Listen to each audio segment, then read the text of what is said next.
Hello everyone. My greetings to one and all. I am Poonam Vohra from Etypt Economics Learning Center.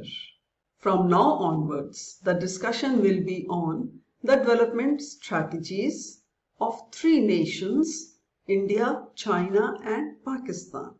The effort is to analyze their strategies and find out their level of achievement, because all the three countries have more than 6 decades of developmental experience and they have followed the strategies in a similar manner. India and Pakistan got its independence in the year 1947, whereas China in 1949. India announced its first 5-year plan in 1951 and Pakistan in 1956.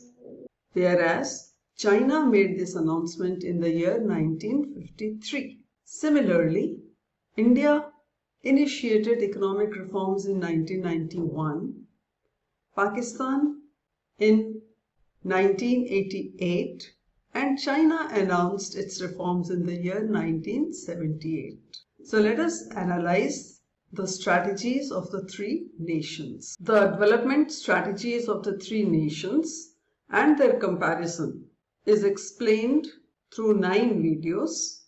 First video is on development strategies of India. Next, development strategies of China.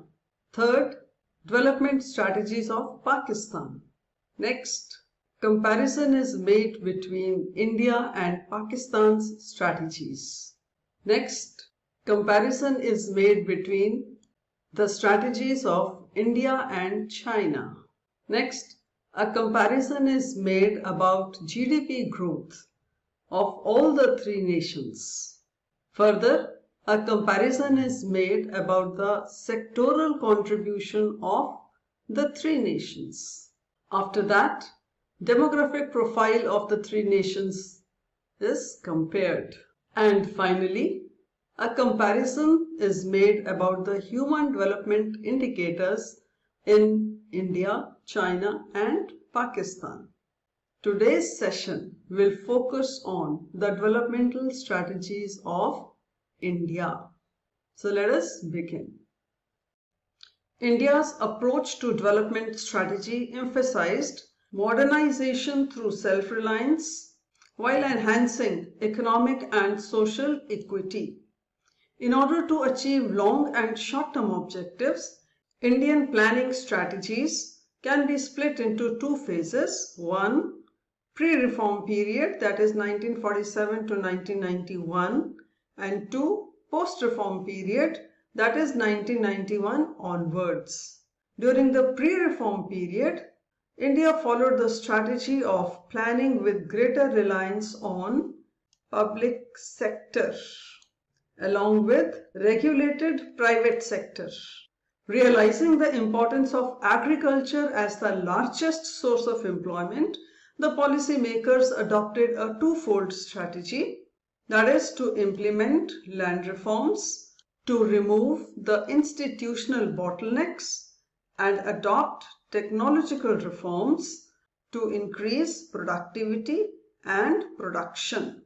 As public sector was given a lot of emphasis in order to modernize the economy, major industries like steel, chemical, engineering were given encouragement, including trade and finance too, since private sector was not able to invest in large amount for development of heavy industries and was not willing to provide the services in the backward regions of the country. Its role was restricted to few areas of activities through the interventionist role of government. The policy consisted of industrial licensing and import licensing. Small-scale industry was protected by means of establishment of boards for different small-scale industries and reserving few areas of production exclusively for the small-scale industry. International trade and finance also faced restrictions on foreign investment and technology transfer.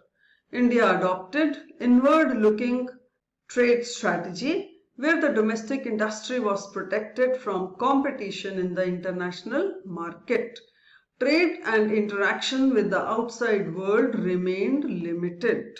In general, international openness was seen as threatening without significant benefits. Heavy import duty was imposed to curb competitive imports, while domestic industries were encouraged to produce domestic substitutes of essential imports. That is, India followed the policy of import substitution. There were restrictions on foreign capital too. To control and regulate foreign direct investment, Foreign Exchange Regulation Act was enforced. Savings were encouraged and induced through high rate of interest. Tax concessions were given to mobilize savings. This outlook continued till 1991, when India finally decided to open its borders to free trade and liberalized its economy by allowing foreign companies to enter the Indian economy. In the post-reform phase, that is 1991 onwards, following changes were observed under new economic policy. Fiscal and monetary policy were reoriented in order to facilitate the free play of market forces. Foreign capital in the form of foreign direct investment and foreign institutional investment were encouraged. Import restrictions are restricted to minimum, while export promotion has been accorded a high priority. Competition rather than controls have become the fulcrum of growth process. Direct participation of government is significantly tempered and confined only to the strategic industries such as atomic energy, minerals and railways. There was partial convertibility of rupee. The concept of sustainable development gets included as the main feature of the strategy of planning in India. It refers to the development of present generation by taking into account the needs of future generations. So, liberalization, privatization, and globalization were the three main components of new economic policy.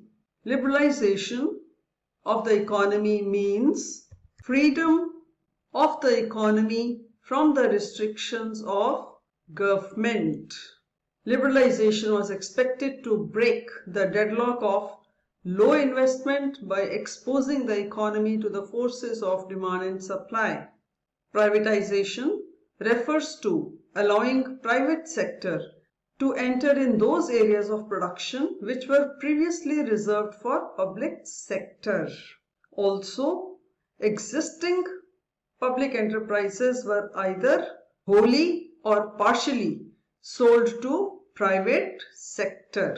Globalization means integrating domestic economy with rest of the world under the conditions of free flow of trade and factors of production across borders. It results in flow of capital and technology from developed countries into the Indian economy. I hope you have understood the development strategies adopted by India since 1947, and then there was a complete changeover from being a restricted economy to an open economy in the year 1991, when economic reforms were initiated. So one can notice that change has occurred from a controlled economy to a competitive economy. With this, today's session comes to an end, and the next session, the focus will be on the development strategies of China. Till then, keep reading and keep learning.